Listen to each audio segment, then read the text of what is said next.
Good morning, good afternoon, good evening, wherever you are around the city. This is Mr. Moeller, and here is another one of your flipped lectures. Today we're going to talk about the war in Afghanistan, also known as Operation Enduring Freedom. Before we start talking about the war in Afghanistan, let's take a look at where Afghanistan is on the map. As you can see, it's in the Middle East, and it is bordered by Iran, Pakistan, as well as a couple of other countries. Historically, a lot of countries have actually gone into Afghanistan, and the country's been in a state of war for a very, very long time before the United States even gets involved. This is the Taliban. This is the group that was in power at the time of the Afghanistan War. They were known as a militant fundamental Islamist group who basically believe that their unique interpretation of Sharia law, which is the moral code of Islam, should be the law of the land, and they were willing to enforce this by any means necessary, including force. They actually seized power in a civil war in Afghanistan, and they took power around the year of 1996. They declared a new government called the Islamic Emirate of Afghanistan. Now, the war does not end in 1996, but the Taliban had controlled enough of the country in order to declare themselves the ruling party. They are also well known to have supported Al-Qaeda and other terrorist groups with basically safe harbors, money, training, weapons, and everything that you need to operate as a terrorist organization. They're also well known in the world community for their various human rights violations, as well as their brutal suppression of women within the country of Afghanistan. In the aftermath of September 11th, George W. Bush had said that any country that harbors terrorists would be regarded as a hostile regime. So on September 20th of 2001, President Bush addressed both the Congress and the Senate to talk about Afghanistan. On September the 11th, enemies of freedom committed an act of war against our country. Americans have known wars, but for the past 136 years, they have been wars on foreign soil, except for one Sunday in 1941. Americans have known the casualties of war, but not at the center of a great city on a peaceful morning. Americans have known surprise attacks, but never before on thousands of civilians. All of this was brought upon us in a single day, and night fell on a different world, a world where freedom itself is under attack. Americans have many questions tonight. Americans are asking, who attacked our country? The evidence we have gathered all points to a collection of loosely affiliated terrorist organizations known as Al-Qaeda. They are some of the murderers indicted for bombing American embassies in Tanzania and Kenya, and responsible for bombing the USS Cole. Al-Qaeda is to terror what the mafia is to crime, but its goal is not making money. Its goal is remaking the world and imposing its radical beliefs on people everywhere. The terrorists practice a fringe form of Islamic extremism that has been rejected by Muslim scholars and the vast majority of Muslim clerics, a fringe movement that perverts the peaceful teaching of Islam. The terrorist directive commands them to kill Christians and Jews, to kill all Americans, and make no distinctions among military and civilians, including women and children. This group and its leader, a person named Osama bin Laden, are linked to many other organizations in different countries, including the Egyptian Islamic Jihad and the Islamic movement of Uzbekistan. There are thousands of these terrorists in more than 60 countries.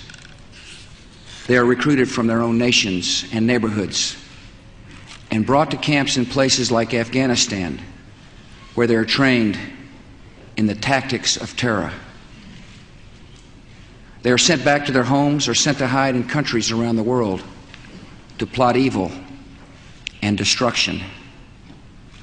The leadership of Al-Qaeda has great influence in Afghanistan and supports the Taliban regime in controlling most of that country. In Afghanistan, we see Al-Qaeda's vision for the world. Afghanistan's people have been brutalized. Many are starving, and many have fled. Women are not allowed to attend school. You can be jailed for owning a television. Religion can be practiced only as their leaders dictate. A man can be jailed in Afghanistan if his beard is not long enough. The United States respects the people of Afghanistan. After all, we are currently its largest source of humanitarian aid, but we condemn the Taliban regime.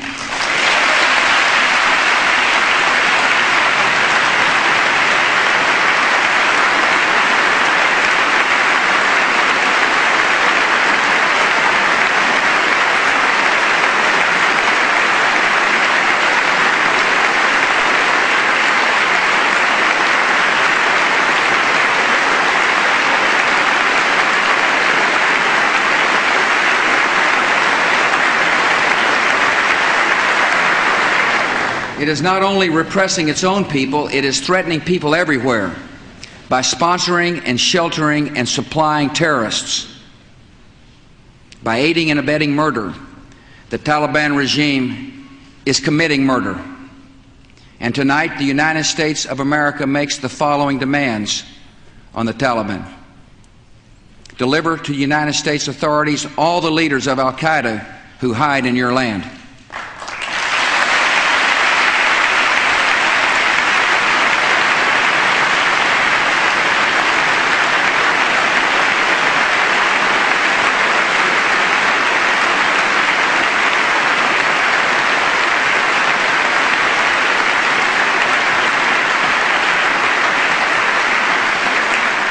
Release all foreign nationals, including American citizens you have unjustly imprisoned. Protect foreign journalists, diplomats, and aid workers in your country.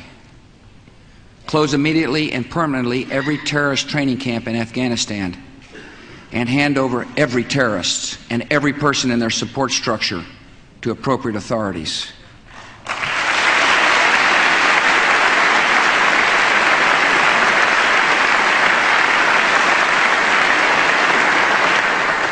Give the United States full access to terrorist training camps so we can make sure they are no longer operating.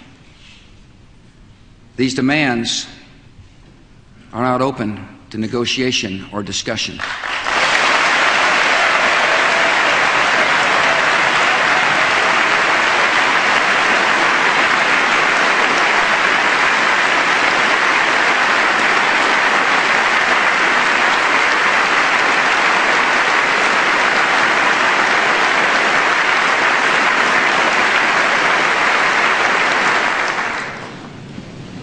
The Taliban must act, and act immediately.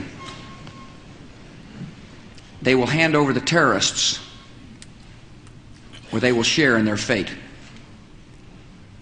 I also want to speak tonight directly to Muslims throughout the world. We respect your faith.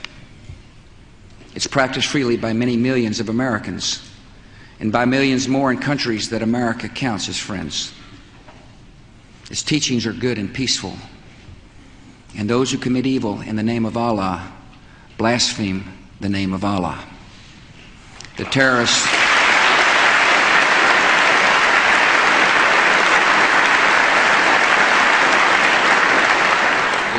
are traitors to their own faith, trying in effect to hijack Islam itself. The enemy of America is not our many Muslim friends. It is not our many Arab friends. Our enemy is a radical network of terrorists and every government that supports them.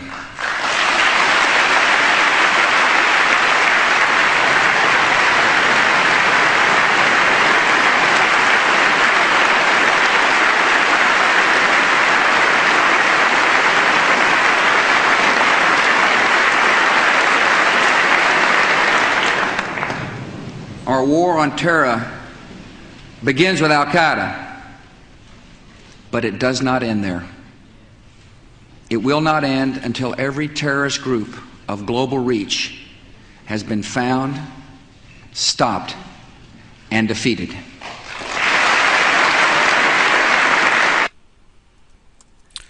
After that speech was given, President George W. Bush had to decide whether or not to take military action in Afghanistan.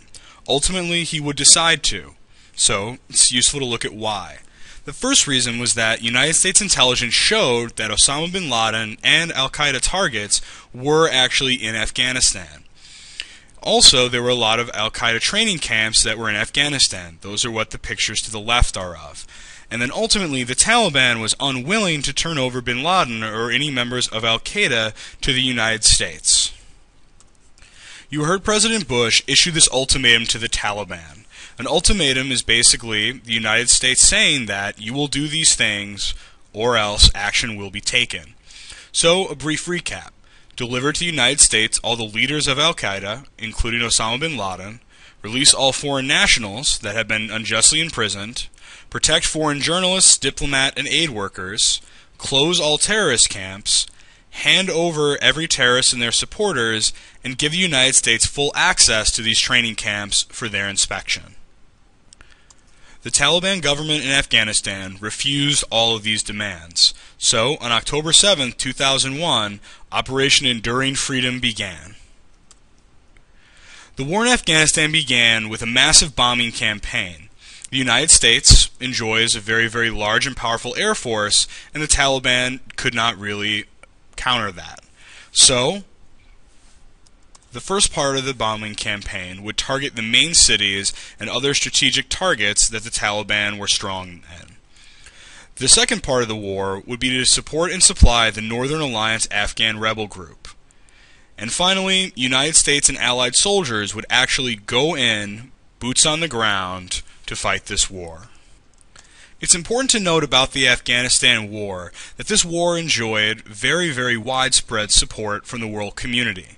The coalition force included soldiers from 50-plus countries, including the United States, Great Britain, Canada, France, Germany, Italy, Australia, and others. It also received support from 60 other nations in terms of logistical support, training equipment, and moral support. These countries even included China, Egypt, Iran, and a couple of others. Here are some pictures of that coalition force.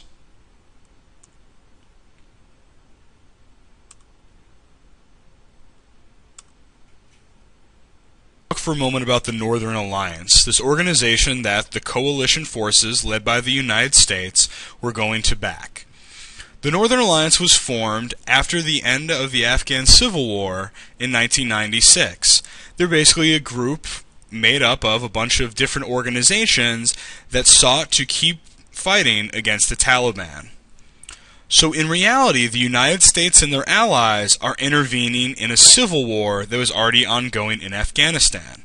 And they decided that the Northern Alliance was the side that had a better chance of ensuring a better future for Afghanistan. This being said, this is not a case of good guys versus bad guys, as the Northern Alliance itself was actually subject to some investigations for human rights violations. Here's a photo of Northern Alliance soldiers taking their prayers along with a tank and all of their weaponry. So let's talk about how the first phase of the Afghanistan War goes. Basically, for a couple of months in 2001, from October to December, the United States and coalition forces, along with the Northern Alliance, toured their way through Afghanistan.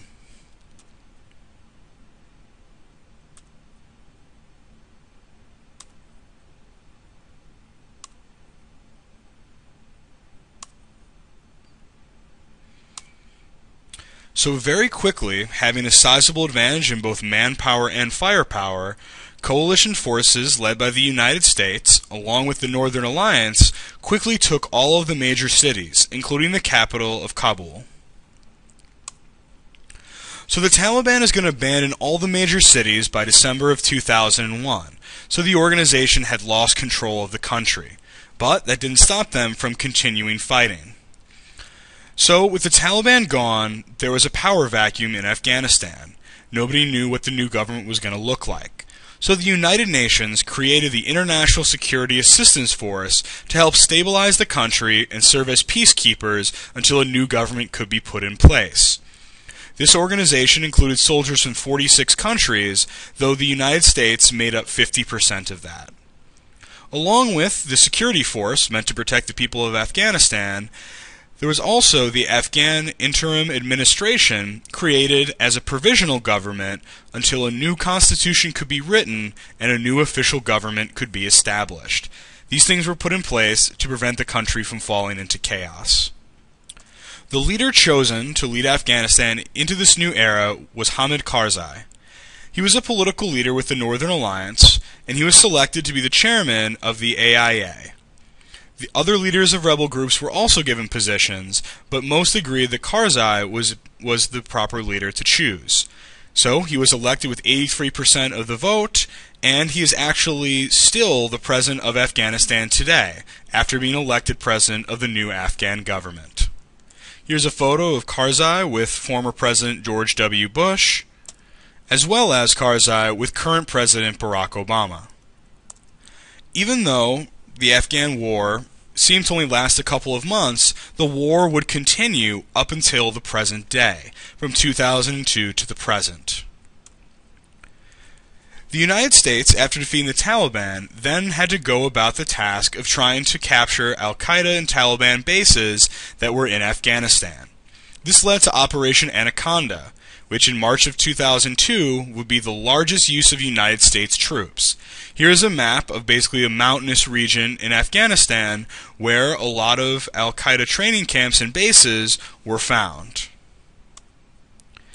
But even with the success of Operation Anaconda, there was a difficulty achieving peace in Afghanistan.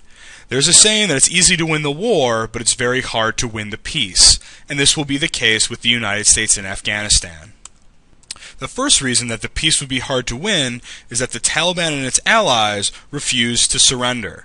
They started what is known as an insurgency, which is basically a guerrilla campaign meant to keep the war going as long as possible.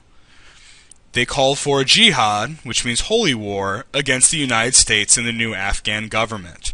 So along with the Taliban, the Al-Qaeda network will join, and other radical groups throughout the Middle East. This insurgency is still active as of 2013, and they have been fighting this war for over 10 years now. The continued insurgency led to a very lengthy occupation by the United States and the United Nations. These countries of the United States, and also the countries in the United Nations, didn't want to leave Afghanistan until they were sure that the country had a stable government. If you would like to get a better sense of the war in Afghanistan, please go to the video links page in Edline and go and watch ABC Nightline Afghanistan. It's a news report from 2007 if you'd like to get a better sense of what the Afghanistan War looked like. The continuing problems in Afghanistan come from the fact that United States and United Nations troops were unable to withdraw from the country. If United States troops and United Nations troops withdrew, then the country was likely to fall back into civil war, which would make part of the Afghanistan War, the overthrow of the Taliban, pointless. So, after 12 years in Afghanistan, here is where the country stands. The country is still fairly unstable. The new Afghan government is still extremely vulnerable, and they have had a lot of charges of corruption. As a result, the Afghan military is unable to protect the new government. And because of fear of a failed state in Afghanistan, the United States and United Nations continue to provide supplies and training to the Afghan government and military. The Taliban insurgency has led to troop surges by the United States. Both Presidents George W. Bush and Barack Obama have sent additional troops to Afghanistan in order to try to combat the insurgency. And as of 2013, negotiations are currently taking place to turn over all security to the Afghani government and withdraw United States troops. But at the time of this recording, the United States is still involved in Afghanistan. Here's a photo of the Afghani security forces being trained by United States soldiers. So let's talk about the cost of the Afghanistan War. At the end of every war, you always want to look at both kind of what was won and what was lost. The war cost the United States approximately $468 billion, and the United States and its allies, about 15,000 were were killed.